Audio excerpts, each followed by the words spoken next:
আল্লাহর নবীকে আদর্শ হিসাবে পাবে যাদের ভেতরে তিনটা গুণ আছে। কয়টা? এর পরবর্তীতে আল্লাহ সিরিয়াল করে দিয়েছেন লিমান কানা ইয়ারজুল্লাহা ওয়াল ইয়াউমাল আখিরা ওয়া যাকারাল্লাহা কাসীরা। এক নম্বরে যে মানুষগুলো লিমান কানা ইয়ারজুল্লাহ, আল্লাহ রাব্বুল আলামিনের দিকে যারা ফিরে আসে, রাজা ইয়ারজু মানে ফিরে আসা। দুই নম্বরে যে মানুষগুলো দুনিয়াতে ওয়াল ইয়াউমাল আখিরা কিয়ামতে জবাব দেওয়া লাগবে বিশ্বাস করে। তিন নম্বরে যাকারাল্লাহ কাসীরা, যাদের জীবনে সবচাইতে বেশি আল্লাহর আলোচনা হয়। কার? আল্লাহ। বলেন বলেন আল্লাহ। তাহলে এই বাংলাদেশে 18 কোটি মানুষের জন্য রাসূলুল্লাহ আদর্শ এখনো সবার জন্য হয়নি, কারণ এই তিনটা গুণ আমরা অধিকাংশ মানুষের ভেতরে দেখতে পাচ্ছি না। এক কথা বলেন। আমি শর্ত দিলাম মাওলানা হাফিজকে, আপনি যদি কুষ্টিয়ায় যান আপনার সাথে আমি যাব, শর্ত দিয়েছিলেন আপনি যদি যান। এখন উনি যদি সকালে না যায় আমার যাওয়া দরকার আছে। আল্লাহ তাআলা বলেন উত্তম আদর্শ, সর্বোত্তম আদর্শ তোমাদের জন্য রাসূলুল্লাহ, কিন্তু তিনটা গুণ থাকা লাগবে। কয়টা? তিনটা। সবাই বলেন, সবাই বলেন।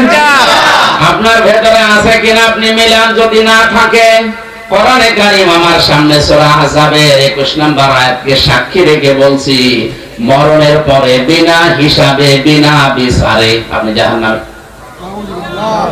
আপনি যতই নামাজ পড়েন, রোজা রাখেন, 5 কোটি 10 কোটি 20 কোটি মাথায় দেন, যদি মনে করেন আমার তো ঈমান আছে না, আপনার ঈমান নেই। কারণ এই তিনটা গুণ যদি কারো না থাকে সে রাসূলুল্লাহকে আদর্শ পায়নি, আর রাসূল যার আদর্শ হয়নি ওর ঈমান নেই, ওটা বেঈমান। খুব মনোযোগ সহকারে শুনেন। আল্লাহ রাব্বুল আলামিন বলেন এক নম্বরে যারা সব কাজ আমি আল্লাহর দিকে ফিরে আসার নিয়তে করে, যে কোনো কাজে হাত দেওয়ার আগেই চিন্তা করে আল্লাহ এই কাজে আমার আল্লাহ রাজি আছে তো। আজকে যে গাড়িতে আসলাম লোকটাকে আমি এর আগে কোনোদিন দেখেছি বলে মনে হয় না, কিন্তু যে ভালোবাসা আমার প্রতি দেখিয়েছে এই দুনিয়ার স্বার্থ পাওয়ার জন্য না, এটা আল্লাহর জন্য। দুনিয়ায় যাকে আপনি ভালোবাসবেন, যাকে এগিয়ে দেবেন, সাহায্য করবেন, লোক দেখানোর জন্য, স্বার্থ পাওয়ার জন্য না। যে মানুষগুলো শুধুমাত্র আল্লাহর জন্য কাউকে ভালোবাসে। দুই নম্বরে ওয়াল ইয়াউমাল আখিরা, কিয়ামতের দিবসে যারা বিশ্বাস করে। সে জন্মের পর থেকে শুনছি কিয়ামত হবে, কিয়ামতের দিন আছে, কিন্তু কিয়ামত কি কিভাবে হবে, কিয়ামতে জবাব দেওয়া লাগবে, এই বিশ্বাস যদি কোন মানুষের ভেতরে একবার জন্ম হয়ে যায় তোর জীবন থেমে যাবে। এর তাফসীর করতে গিয়ে আমি জেলখানার ভেতরে থাকাকালীন ফি জিলালিল কোরআনে পড়েছিলাম। আছেন আপনারা ময়দানে? খলিফাতুল মুসলিমিন হযরত ওমর তার সন্তান আব্দুল্লাহকে ভর্তি করলেন মাদ্রাসায়। ওই সময় হযরতে আলী ছিলেন প্রধান বিচারপতি, তার সন্তান হোসাইন ওই একই মাদ্রাসায় ভর্তি হয়েছে। বারবার কলম ফেলে দিচ্ছে, আব্দুল্লাহকে বলে কলম তুলে দাও। তিনি একবার, দুইবার, তিনবার তুলে দিলেন। প্রেসিডেন্টের ছেলে স্বাভাবিকভাবে রাগ হয়ে গেছে, ডাক দিয়ে বলে হোসাইন ইচ্ছা করে কলম ফেলে দাও, আমারে তুলতে বলো, আমি কি তোমার চাকর খাদেম? হযরতে হোসাইনও রাগ করেই বলে ফেলেছে, আব্দুল্লাহ তুমি শুধু খাদেম না, খাদেমের বাচ্চা খাদেম। মেম্বারের ছেলেকে এরকম গালি দিলে তার মেজাজ খারাপ হয়, আর তিনি দেশের প্রেসিডেন্টের ছেলে। এক দৌড়ে বাড়িতে গিয়ে বলে আব্বা আমি আর মাদ্রাসায় যাব না। কেন? হোসাইন আমারে গালি দিয়েছে, আমি নাকি খাদেমের বাচ্চা খাদেম। হযরত ওমর বিচক্ষণ মানুষ ছিলেন, ডাক দিয়ে বলে সন্তান আমি বিচার করব, কিন্তু এখন না, জমার দিন। জমার দিন তিনি খুতবা দিচ্ছিলেন, বক্তব্যের মাঝখানে তিনি দাঁড়িয়ে বললেন এখানে হযরত হোসাইন আছে? বলে হ্যাঁ, এদিকে আস। তুমি আমার ছেলেটাকে গালি দিয়েছো খাদেমের বাচ্চা, চাকরের বাচ্চা বলে? হ্যাঁ দিয়েছি। কেন দিলে? হযরত হোসেন বলে, ওমর, আরে মুখে হাত দিয়ে বলেন তো, আপনি কি আমার নানা খাদেম ছিলেন না? হযরত ওমরের কথা বন্ধ হয়ে গেছে, চোখ দিয়ে টপ টপ করে পানি পড়ছে। সাহাবীদের বললেন, নবীর সাহাবীরা বিচার হয়ে গেছে। ছোট মানুষ তো আব্দুল্লাহ বসে না, বলে, বাবা তুমি তো এখনো বিচার আরম্ভ করনি, হোসেনকে মারবে না? হযরত ওমর বলে, বাবা যে বিচার করেছি এটা আমার অনেক কাজে লাগবে। হোসেন তুমি যেটা বললে এটা কি লিখে দিতে পারবে? হ্যাঁ। খেজুর পাতা আর একটা পৃষ্ঠা, খেজুর পাতার একটা পাতা নিয়ে এসেছে খেজুর গাছের, ওখানে লিখে দিয়েছে, ওমর আমার নানার খাদেম ছিল, এটা আমি দেখেছি, সই করে দিলাম, হোসাইন ইবনে আলী। যান। হযরত ওমর কাগজটা হাতে নিয়ে মুখে জমা দিলেন।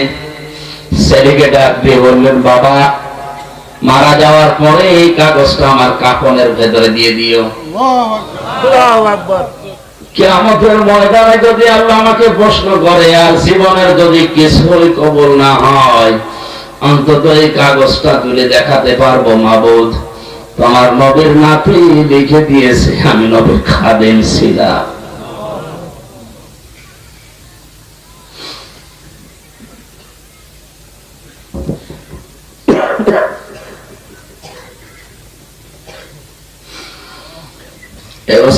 তুমি আমাকে আজকে মাফ করে দাও।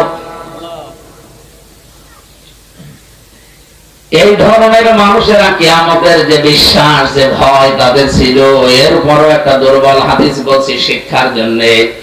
হযরত ওমরেরও আল্লাহর দরবারে নিজের জীবনের মাত্র কয়েক বছরের হিসাব দিতে লেগেছিল প্রায় 12 বছর।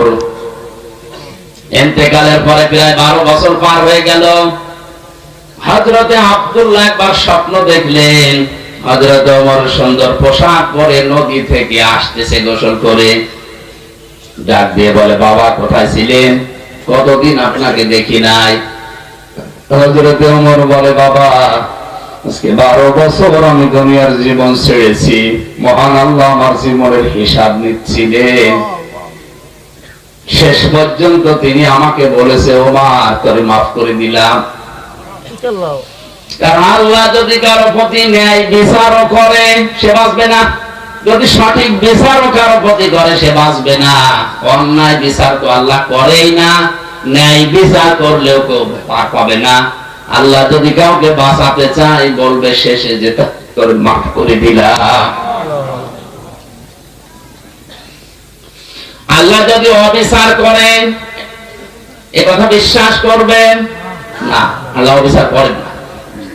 আল্লাহ যদি কারো উপর ন্যায় বিচার করেন সে বাঁচবে না, সে ধরা খাবে। কথা বুঝতেছে? আল্লাহ অবিচার করে না। কথা বলেন না কেন? আল্লাহ অবিচার করে না। ন্যায় বিচার করলে বাঁচার কোনো উপায় নাই। আল্লাহর কাছ থেকে যদি কেউ বাঁচতে চায় একটা মাধ্যম আছে, যে আল্লাহ আমারে মাফ করে দাও। হযরত ওমর বলেন, আমারে শেষ পর্যন্ত আল্লাহ ডাক দিয়ে বলে, ওমর তোরে মাফ করে দিলাম। ফেরেশতা আমারে নিয়ে গোসল করিয়ে জান্নাতের নহর থেকে এই যে সাদা পোশাক জান্নাতের, এটা পরিয়ে আমাকে বলছে, যান আপনি জান্নাতে যান। ও কক্সবাজারবাসী, হযরত ওমরের যে জীবনী শুনলেন, আকাশের তারকার চাইতে যার নেকির কাজ জীবনে বেশি ছিল। কোন রাস্তা দিয়ে গেলে শয়তান পর্যন্ত 40 দিন ওই রাস্তায় যেতে ভয় পেত। এত বড় পাওয়ারফুল মানুষ নবীজি বলেন, একবার আমার স্ত্রীরা আমার কাছে এইটা দিন ঝগড়া করছিল। হযরতে আবু বকর আসলেন, স্ত্রীদের ঝগড়া থামে না। হযরতে ওসমান আলী এসেছে, তাদের ঝগড়া থামে না।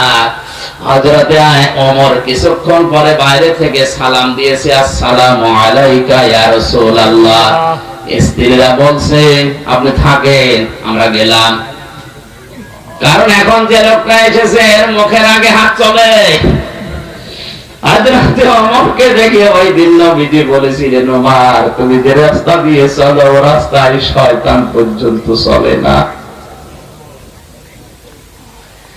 এই ধরনের মানুষ যদি কিয়ামত নিয়ে এই টেনশনে থাকে, আমাদের কি হয়েছে বলেন? নবীজিকে আদর্শ পাওয়ার জন্য কিয়ামতে জবাবদিহি করা লাগবে, এই টেন্ডেন্সি, এই বিশ্বাস আমাদের জন্ম দেওয়া লাগবে। এটা নেই এই জন্য আজ দুর্নীতি হয়, এটা নেই এই জন্য আজ বেগম পাড়া তৈরি হয়, এইটা নেই এই জন্য আজ আমাদের অধিকার গুলো আমরা আদায় করতে পারি না। এটা যদি কোন মানুষ 100 ভাগ বিশ্বাস করে যে আমার জবাব দেওয়া কিন্তু লাগবে, দুদিন আগে দুদিন পরে ওর জীবন এমনিতেই পাল্টিয়ে যাবে। মক্কার ওই মানুষগুলো তাদেরকে জোতা মেরে লাঠি মেরে মানুষকে হেদায়েত করেনি। নবীজি এই কিয়ামতে জবাব দেওয়া লাগবে এই কথাগুলো যখন তুলে ধরেছেন, ওই মানুষ যাদের বিবেক ছিল, বুদ্ধি ছিল, যাদের কপালে হেদায়েত ছিল, তারা এমনিতেই এই কথাগুলোর উপরে ঈমান এনে পাল্টিয়ে গেছে। আমি রাসূলুল্লাহকে আদর্শ পাওয়ার জন্য 3 নম্বরে বলেছিলাম, ওয়া যাকারাল্লাহা কাসীরা, যাদের জীবনে সবচাইতে বেশি জিকির থাকবে, আলোচনা থাকবে আল্লাহর। আল্লাহ কাসীরা দিয়েছেন, কলিলানে দেননি, আবার কাসীরুন দেননি, কাসীরা আছে।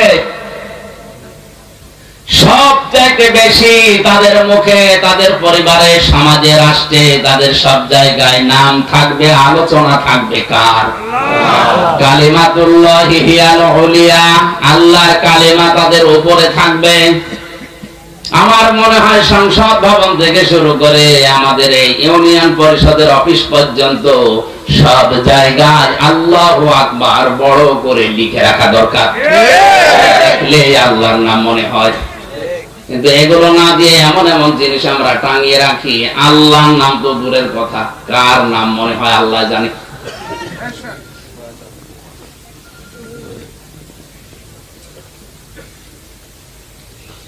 আল্লাহ রাব্বুল আলামিন বলেন, রাসূলুল্লাহকে যারা আদর্শ হিসাবে এই 3টা গুণ অর্জন করে পাবে, বিশ্ব নবী মুহাম্মদুর রাসূলুল্লাহ রাসূলুল্লাহ হওয়ার পর থেকে আতঙ্কে ছিলেন। কিসে ছিলেন? বলেন বলেন। আতঙ্কে ছিলেন। 1 থেকে 40 বছর তার সমস্যা হয়নি। 40 থেকে 63, 23 বছরে 82 বার তাকে ডাইরেক্ট হত্যা করার জন্য ইহুদিরা চেষ্টা চালিয়েছে। শুধু চেষ্টায় চালিয়ে শেষ করে দেয়নি, মরণের পরেও তার লাশ পর্যন্ত চুরি করার জন্য তারা ব্যস্ত ছিল। এজন্য ওই 23 বছর রাসূলুল্লাহকে যারা মেনে নিয়েছে তারাও বিপদে পড়েছে। কিন্তু 1 থেকে 40 যারা ওই সময় মেনেছিল, তার সাথে ছিল, তাদের কোনো বিপদ হয়নি। এমনকি পুরো আরব জাহানে তাদের একটা শত্রুও ছিল না।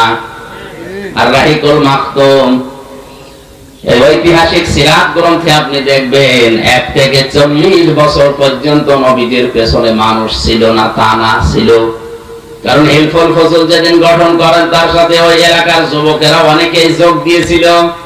সামাজিক উন্নয়নমূলক অনেক কাজ তিনি এই সংগঠনের মাধ্যমে এলাকায় করতেন। কিন্তু দুঃখজনক হলেও সত্য, একটা শত্রুতার ওই সময়ের ভেতরে তৈরি হয়নি। একই মানুষ 40 বছরে কোরআনে কারিমটা হাতে পাওয়ার পরে যতদিন এটা তার কাছে ছিল, ততদিন তার শত্রুর অভাব ছিল না। এই জন্য আমরা যদি কেউ বলি আমি নবীওয়ালা কাজ করি না, আপনি মুহাম্মদ ইবনে আব্দুল্লাহর কাজ করেন, এই জন্য আপনার সমস্যা হয় না।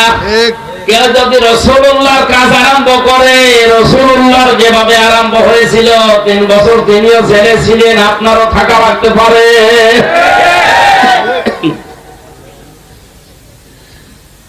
আমাদের উচিত হবে যে আয়াতটা আপনারা লিখে দিয়েছেন, এটা আমাদের বাস্তব জীবনে যদি আমরা সেট করতে চাই, ওই 3টা শর্ত আমাদের মানা লাগবে। এই শর্তগুলো আমার আল্লাহ আল্লাহ আরো জোরে বলেন কার? আল্লাহ। আল্লাহ আমাদের মেনে নেওয়ার তৌফিক দিন, জোরে বলেন আমিন।